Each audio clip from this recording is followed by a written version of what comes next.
Hello everyone, this is General Hand Grenade. Welcome to my war room in Prince George, British Columbia. In today's video, we are going to be talking about the Chinese Warlord era.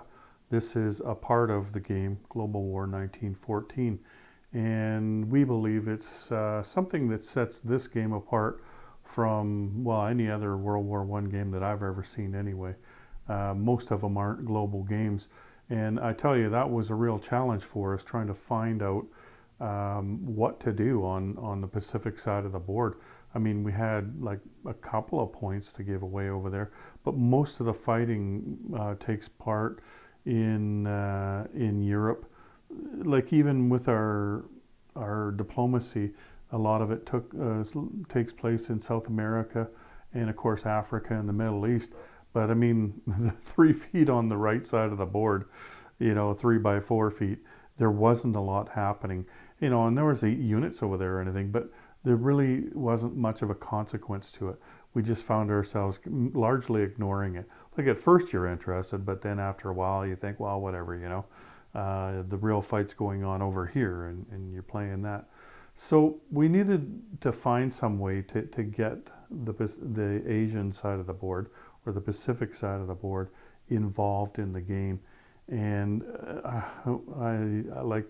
know the other guys did, and I can only speak for my own personal experience, but I pored over books and the internet for years, really, looking for something. And, okay, well, we could stretch this out, or we could stretch that out, or, what if Japan did it? And well, the thing is, those things didn't happen, right? And in historical board gaming, Doug insists that everything that we do is rooted in history. I mean, it doesn't have to follow exactly. I mean, if it did, then we'd know the outcome of these games before we even played them, right? So, at least the starting point and the idea has to be rooted in history. Otherwise, you're playing a different kind of game altogether, and there's nothing wrong with that. It's just that that's not these games.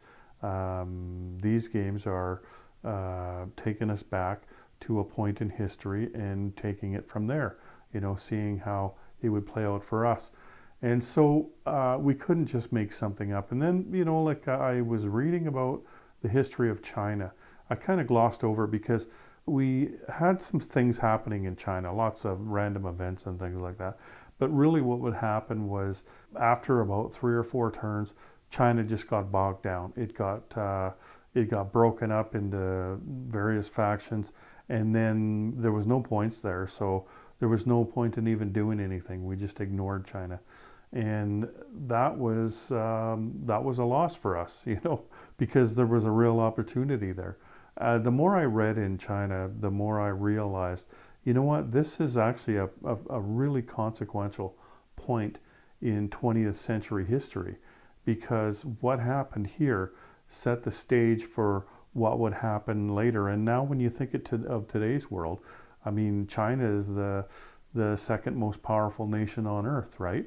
And it didn't just fall into that, like it got that way for a reason. And this was one of the stepping stones on the way to that. So anyway, it made sense for us to follow the Warlord era, or to create something that goes with it, rather than just a couple of random events and nothing happens and there's no consequence to anything. I'll show you what we came up with anyway. So you can see the card deck there and the build plate for the Nationalists, and there's China right there. Now, right here, Hainan, that island there, is not a part of it, of what we're doing here. Like you can walk on over there, like it's got the narrow crossing, but we're not making that a part of the home country. What you're doing basically is you're fighting over the home country, and you see the units in green there. Those are the Nationalists, and the other units, all the other different colors, those are the Warlords. And what'll happen is the American player will control the Nationalists, and we've said in the rules that the Ottoman player would control the Warlords, but really it could be anybody on the Central Power side. I mean, it might only be a 2 or 3 person game anyway. So you might only have one person on the Central Power side. But you know, assuming that you had three players playing the Central Powers, if you've got a new player and they just want to play the Ottoman Empire, you know, they don't want the burden of playing in China as well, no problem.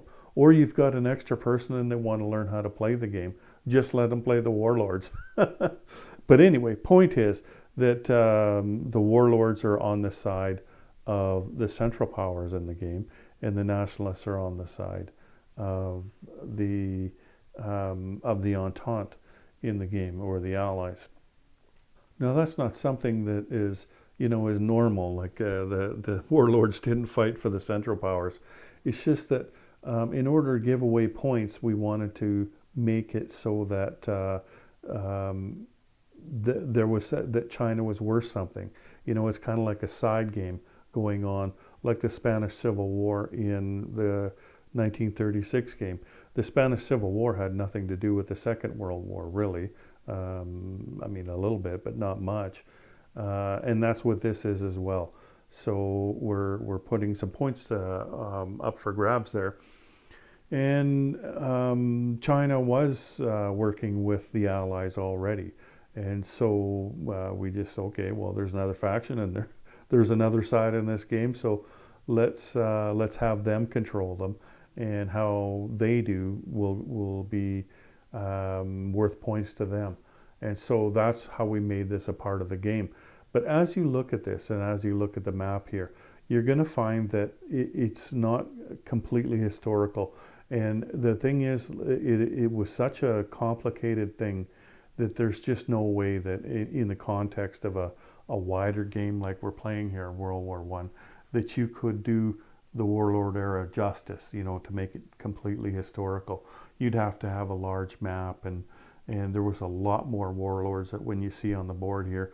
And basically what you see here, those are the warlord cliques, they were called, and generally where their territory was. But at no time would you have seen it where the map was drawn exactly like this. There would have been more warlords. Some territories might have been bigger and smaller, and that's what happened. Like they expanded and contracted. The warlords fought each other just as much as they fought the nationalists. The nationalists was just another faction, but they were the ones that were trying to unite the country, not as, you know, a power grab, but, you know, as in just uniting a nation, right? So let's get to the history of that. So China has a long history, and you know, for thousands of years they were ruled by emperors, and you know, there was dynasties. So it would be a family, and the last family that their lineage ended in 1911. That would have been the Jing dynasty, or Jing dynasty. I'm not really great at pronouncing Chinese names, so you'll have to forgive me. Anyway, 1911 comes along, and China, like everywhere else on earth, was modernizing fast. I mean, there was new technology in the world in the 20th century, right? There was planes, there was industrial combustion or internal combustion engines, trains. Things just were not like they were before, and so a revolution came along. And it was mostly a peaceful revolution. It's called the Xinhai Revolution. And the last emperor of China was very young. And he just didn't, you know what, this is just bullshit. I don't want any part of this. You know what, you guys can have your country. He just totally abdicated. He had no interest in ruling China. I don't even know what happened to him. Nobody even talks about it. I'm sure you can find out the information somewhere, but really he just said, I'm out of here. He just up and left, right? So anyway, that meant that China didn't have an emperor, like they didn't have a government.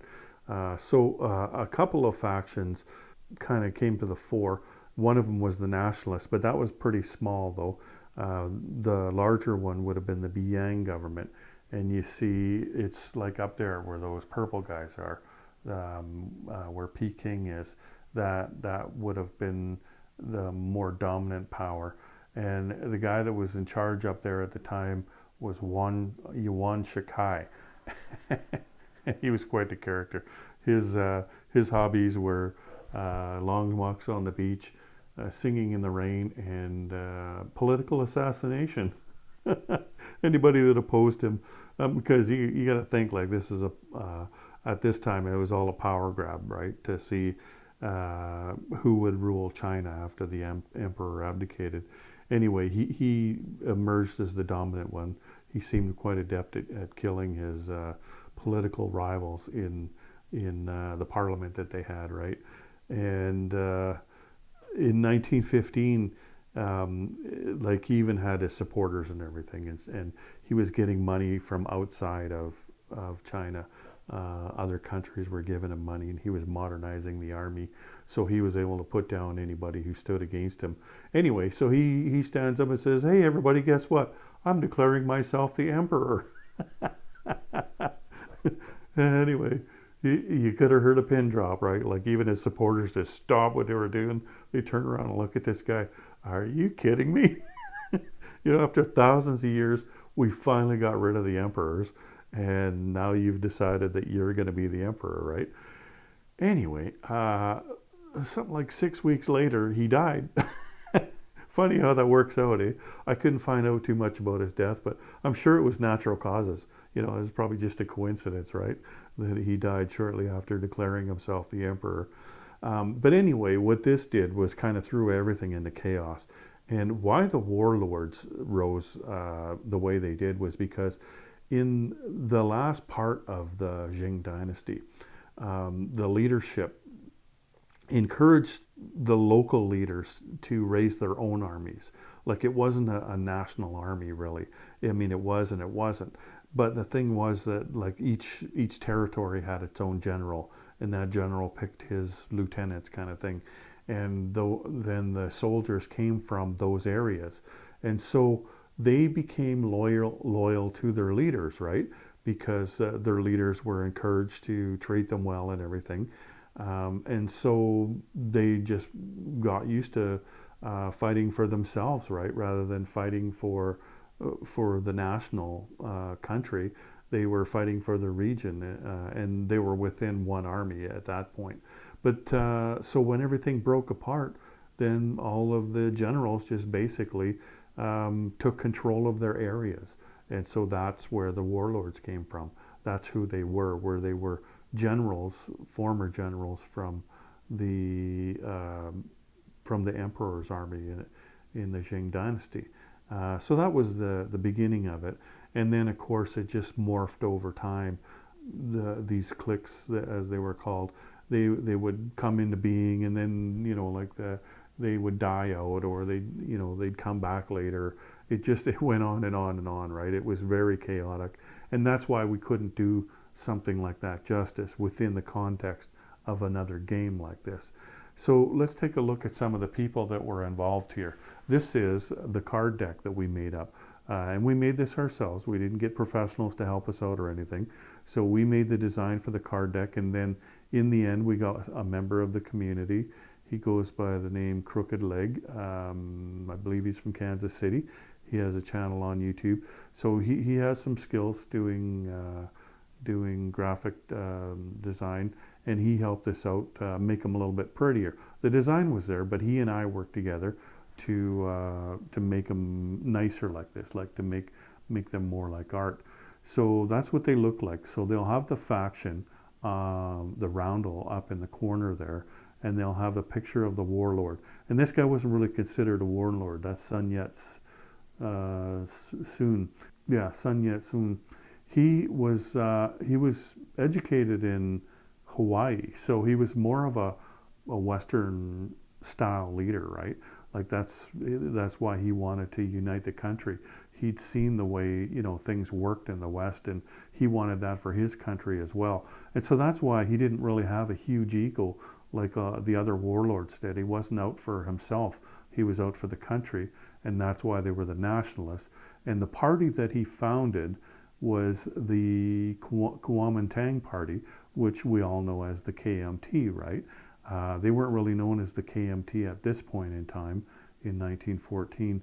That was more, I think, like 1918, 1919, somewhere around then when they became established as a political party.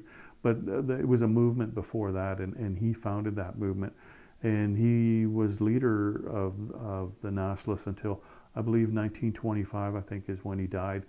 So he was a really, really important figure in the 20th century, not just in China, but in the world, really. Even though a lot of people don't know who he was because, we live in other cultures and we don't really study other people's cultures as much as we should. But anyway, that's who he is. And like you'll see when you pull a card, you'll see what it says on there. Like it's got the person's name, it's got their picture, and then it'll tell you what to do. So this one says -1 to all artillery dice in the first round of combat this turn, and that's just for the nationalists. So on the turn that you're playing, their artillery will be -1 that in the first round, right? So not a great time to be attacking if you're the nationalist player, right? Anyway, so that's who he is. And what you'll do, like when you begin your turn, China all goes at once. So the nationalists go first, and what they do is they draw 3 cards, but only one at a time, because cards, like if you took turn 3 of them, or we say, okay, let's do this one first, then this one, because it's advantageous to do that. That's not the way you do it, and it's again not the way you do the Russian Revolution card deck, not the way you do the random events. You choose one at a time. So this one here doesn't matter because that's one that you're going to hang on to. Okay, that's going to last for the rest of this round. You'll keep that on the board until the round is over. Most of these other ones that you get, though, you will discard them. You'll have a discard pile and you'll throw them away. So who do we got here? Okay, this is Tibet. So this is the 13th Dalai Lama. And he was very young as well. This one looks like his picture when he was older, but he was very young at the time of that this all happened. And Tibet we treat them as a warlord in this game, but they're not exactly the same as the other warlords in that they do not care about what's going on outside of Tibet. So they're never going to attack outside of Tibet. They will always stay within Tibet. They'll defend, and every game I've played of this with the Chinese warlord era, Tibet is just it's so difficult to attack for some reason. And I know it's just anecdotal, but I have such a hell of a time attacking Tibet. Anyway, so that's the one difference with Tibet. They're not really a warlord. They just wanted to be left alone. And that still, to this day, is like that. China insists that Tibet is part of China, and Tibet says, no, we're our own country. And, well, you know how that goes, right? Anyway, so that's one of the warlords. And who else do we got here? Okay, there's the Zhili. And I'm not going to say all these names, but basically, like you've got your roundel up there, and you've got your warlord. And there may have been more than one warlord for these factions. In fact, I think that Yuan Shikai guy that I mentioned before, I think that he was Zhili when he declared himself the emperor. I think he was part of the Zhili clique. So anyway, like you look at this card here, like this one, sorry, the Tibet one, you add 1 cavalry to any territory. Well, they've only got 1 territory, so you just take a cavalry and you put it in their territory. Okay, so now you've played 2 cards, right? There you go. And then you choose a 3rd card, and this is the Zhili one. It says the warlord steals the nationalist money and purchases units immediately. So the nationalists, they collect money, the warlords don't. And the territories that they have at the start of the game means they have 3 IPP. So if these guys pulled the card like at the beginning on the very first turn, well, that money doesn't get spent by the nationalists anymore. It's the Zhili that gets to spend it. And the best thing they can do, of course, is buy an infantry, because they don't want any money left over by buying a militia, and of course buying oh no, that's not the Zhili, that's the Xinjiang. Okay, so then you can place it in either territory, right? Here, let me get out of this chair. So you've got two Gili territories. There's this one and this one, and you can just decide, okay, if you're controlling them, I'm going to put them up here. There we go. Now, let's just pull the other cards so you can see them. But you would stop here, and then the next part of the thing would go, right? The Warlord era. So the ennui, that's the purple guys up there. Add 1 artillery to any territory. So you get this, and you see all the artillery, there's 3 territories for them. You think, well, let's just put them here, up here in Suyan, okay? And you can see their warlord there. And you can read all about these warlords. Some of them were pretty interesting characters. And some of the ones that we don't have on the cards too. There was this one guy, he was just a fat pig, but he liked poetry. And his poetry was just disgusting, right? Like he'd talk about bums and dicks and, and shit. And, he was just weird. Anyway, here's the Xinjiang. Add 1 infantry to any territory. So, I probably want to put him here because putting him up there, I mean, he's way out of the way, right? And then, who else do we got? The Shaanxi. So that's the yellow guys there. That's where the communists were in the 36 game. So you could put a mountain infantry. You could put him on either territory. Let's put him here. And then the Fengxian. So that's those black guys up top there. That was one of the warlords that we created that wasn't in the 36 game. And here they are here. So this one says, conduct a mandatory offensive from 1 territory into 1 adjacent territory for 1 round. If no adjacent territory contains nationalist forces, the warlord must attack another warlord. And that would be the case here now, wouldn't it? Because they're not adjacent to any nationalists this turn. So you would pick 1 territory, and you'd probably want to do what you could do that was the least impact, right?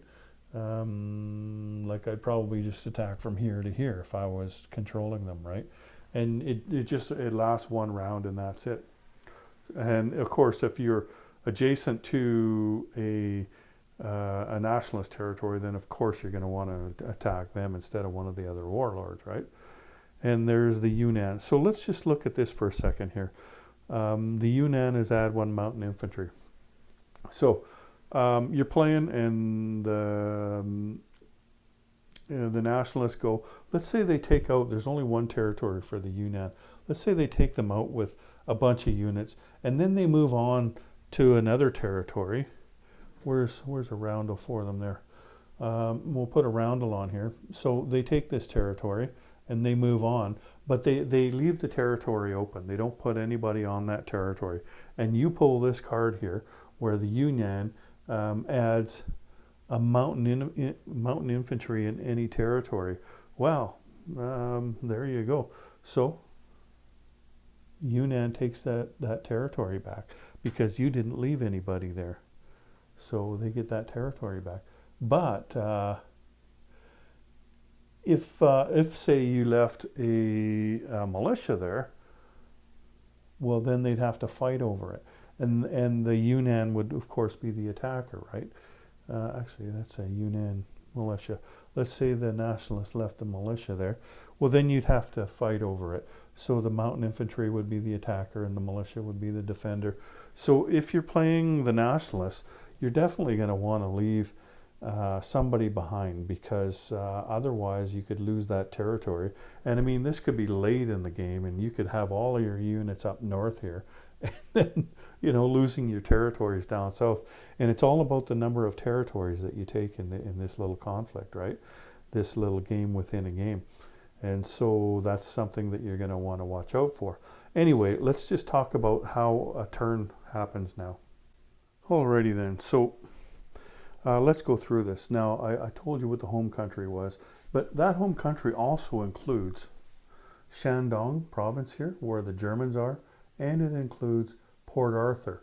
Now, this is going to play out differently depending on whether Japan is Central Powers or whether it's allies. If it's Central Powers, then some of the rules are going to change because if it doesn't, then the warlords are going to win every time because Japan will be fighting with the warlords. But there's I haven't played it enough to know what would be the best thing to do. I think you should just try it a few different ways. Like if Japan is Central Powers, see what happens if you mess around in China and don't mess around in China. Because I tell you, just like the 36 game, the Americans get pretty excited about whatever Japan does. And if Japan is Central Powers in this game, then that's going to bring the American economy up fast, right? Especially if they get involved in China. China is like the America's little brother over there. They're a protectorate of them, right? So messing with China will bring America closer to war. And also the Americans can declare war on China, or sorry, on Japan without being at war. Like they can go to, I believe that's at 20 IPP, so well short of their threshold that they have to go to war in Europe. They can go to war against Japan a lot sooner. So Japan has to really watch themselves if they're Central Powers, but they can get involved over there, right? Anyway, so that's the home country. Now it's decentralized. So in China, you can only build infantry, cavalry, camel corps, mountain infantry, and militia, and you can put them in any land zone that has a manpower icon. So that's here, that's these manpower icons here, and militia can move and attack within China, right? Just like they can within their for the other countries within their home country. And it's regional, so the Chinese land units can never be more than 2 zones away from Chinese home country. China must be aligned to attack outside of home country. Usually when it says China in the rules, that means the nationalist China, okay? But I don't think that you'll see that.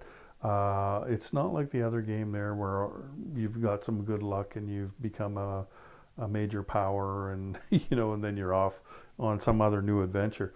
Like it's going to take all you have to try to get as many territories from the warlords as you can, or for the warlords to try to get those territories from you.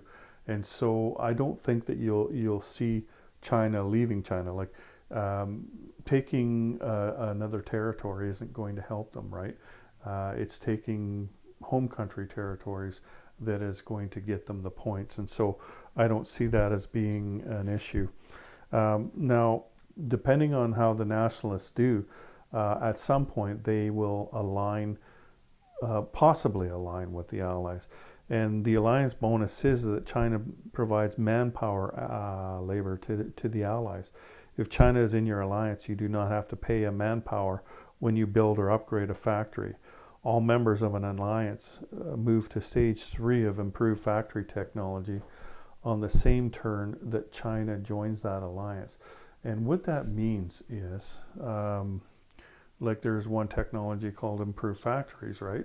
And on stage 3 of that, you get improved manpower. So like I said, the manpower icons, not that one though. The manpower icons for the rest of the allies, if China aligns with the allies, the manpower icons in the city are +1, and that's pretty big. That's a pretty big deal. When you can put an extra dude in Paris, right, or in London or any other city that you happen to have, that makes a pretty big deal that you can do that. And the reason that is, like, China didn't fight over in Europe, but they did send workers over there.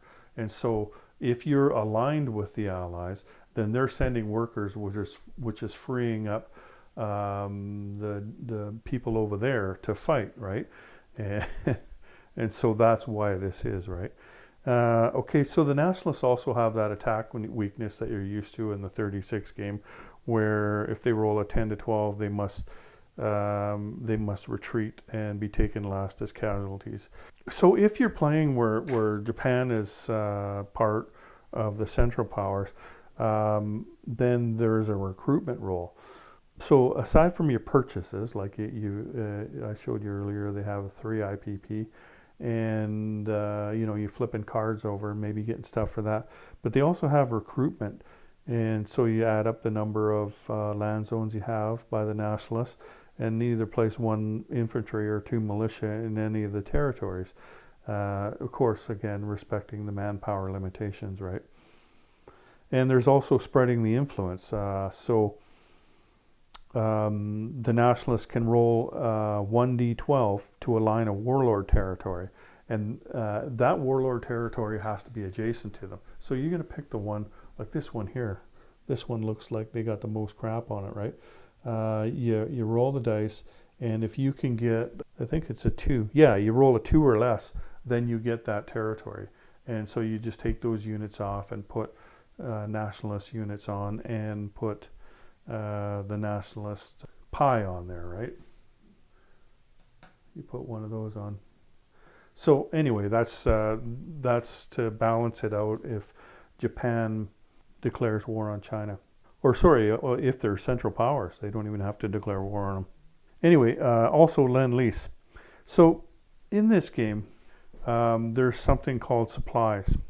And we didn't want to make it just regular Lend-Lease because the Central Powers are kind of stuck in the middle. They're in a central location, right? And they're surrounded by the Allies.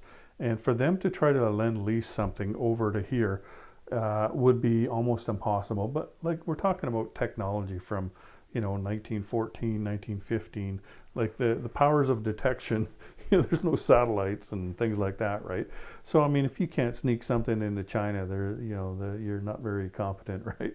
So we're going to allow people from both sides just to send supplies over. So once per turn, one of your nations, whether you're Central Powers or if you're allies, one of your nations can spend 2 IPP to send supplies to China. And you can use a supplies token if you want, but you really don't need to, because you're not waiting till the end or doing this or doing that. Like, this will happen on, like if Germany's sending supplies to a warlord, they're doing it in real time, right? Like they're doing it right now on on Germany's turn. So Germany wants to send something over here. Well, the things that you can get for the supplies, you can get 1 militia, or you can upgrade a militia to an infantry, or you can upgrade an infantry to a mountain infantry. Let's say they want to send a militia over, though, and they're not sending German guys over here to do that, right? What they're doing is they're sending money and guns and whatever, enough to raise a militia. Basically, that's what you're doing, right? So they can do that, or the Allies can do it. They can send something to the nationalists. But until the nationalists align, they're not going to send regular Lend-Lease. But if China does attack, then you'll be able to Lend-Lease normal Lend-Lease procedures. So like, you could send an artillery, to them. And I tell you, if the nationalists start receiving a ton of artillery, like they get, say, one from America and one from Britain or France or somebody, then the warlord era is going to be a lot shorter, or a lot more successful for the Allies. So earlier I mentioned how the nationalists could align with the Allies. That can happen in 4 different ways. There's a random event that does that. In 1917, there's an entry roll for the Chinese, so you'll roll the dice, and 1 to 10, I believe, they join the Allies, and 11, 12, they don't, and you don't re-roll that again for the rest of the game. The other ways, one is if the nationalists gain 14 territories. So they not gain, but I mean, they have a total of 14 territories in China. Then they automatically align. And the last way is if a major power declares war on them, like one of the Central Powers or Japan declares war on them, then they become aligned with the Allies. So I said that there was points available in here, and this could be consequential. I mean, let's face it, the war is probably going to be won or lost in Europe, right? Like there's more points over there, not just Europe, but I mean, but around Europe, like in the Mediterranean and, in Russia and places like that. Probably the war is going to be decided over there. But if the game is close, then it could be decided here in China, because you could gain as much as 3 points in China. Either side could. So how that happens is if one side has 9 territories, and there's 18 territories between the warlords and the nationalists, plus there's also the extra 2. There's German Shandong and there's Port Arthur, but they might not come into play. And remember, Hainan, the island of Hainan, is not part of this. They're not part of the home country. But anyway, you need to get 9, and that will give you 1 point. So theoretically, both sides could get a point on that. If you both had 9 territories, then both of you could get a point out of that. So that's not going to help decide the game. But if you make it to 14 territories, either side, then that is worth 2 points. And of course, 14 territories means that the other side is not going to get 9. So it'll be 2 points to nothing for one side in there. And if that happens, it would probably be the nationalists that do that. Unless, of course, Japan is Central Powers, then there could be some kind of voodoo magic going on there that where they're helping out and they're attacking the nationalists, although bringing heat on themselves, of course, from the Americans. But it could happen that the warlords get 2 points out of that. And then the third point is Victory City. So it's not the one down here where they already have it, but that's what you want to be working for, because this point will be awarded regardless of what the score is, and that is the city of Peking up here. So the nationalists are going to be going and trying to get Peking, and along the way trying to get to 14 cities. Maybe now only 9, but they're going to try to get to 14 cities, right? So you could come out of there with 3 points and the other side have none, and like you could be a couple points down everywhere else on the board and still win the game because of what you did in China, right? And so that's something to think about with a few turns left. Maybe you want to start sending more Lend-Lease over there or something, right? Like if the nationalists have aligned, then they can actually receive Lend-Lease and not just supplies, right? So that's something that you can think about. Anyway, so that's how the points break down. Anyway, so let's talk about what happens during a turn. Now, first things first, what you would do, like I showed you before, is you flip over one card, then another card, then another card. So you flip over 3 cards. And then the nationalists go. So they spend whatever money they have. Let's say they got that $3 there on the first turn. They're going to buy an infantry. That's assuming, of course, one of those sneaky little buggers didn't steal their money off them, right? So that's the first thing. If Japan is Central Powers, then they're going to do their influence roll at this time. Actually, they do that before purchase units, and then after the purchase units, then there's the combat movement phase. When I say Japan Central Powers, that doesn't happen very often. That's why I keep forgetting about it, because most games you're not going to see it, right? It's kind of a faint hope for Japan to join them, so that's not going to happen much. So anyway, so you purchase units, then you combat movement phase. You'll move whatever you want. Like you can attack as many territories as you want, but just remember, in this game, it's more difficult to attack than it is to defend. You don't have a bunch of fighters going in, right? It's just you're attacking in mountains, so like your infantry is rolling at 1 and their mountain infantry is rolling at 5, right? You do regular combat, and just like in the rest of the game, you're not going to see any trenches, but you're going to be limited to 3 rounds, right? So if you can't get them out in 3 rounds, that's it. Except the winter turn, there's only 1 round in the winter turn. So when you'll see when I do gameplay starting next week, you'll see how that starts to play out when you're playing with winter. That's kind of a time when you just kind of take a breath. Maybe you don't do much attacking that turn. You just do more building that turn. Anyway, so combat movement, then combat. You'll resolve combat. Then your non-combat movement, and we're just talking about the nationalists here. I keep wanting to call them the KM team, but they're just nationalists in this game. So then it's the Warlord's turn. Now, if a Warlord was attacked, it can perform one combat against an adjacent territory for 1 round. It must include all units from a single territory into one adjacent territory, kind of like their mandatory offensive. Now, you're not going to use that to attack another Warlord.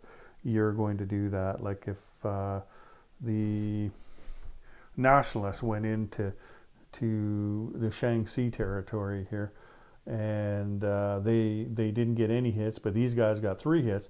Well, all of a sudden, these guys hardly have any units left. These guys might consider taking a shot at them, right?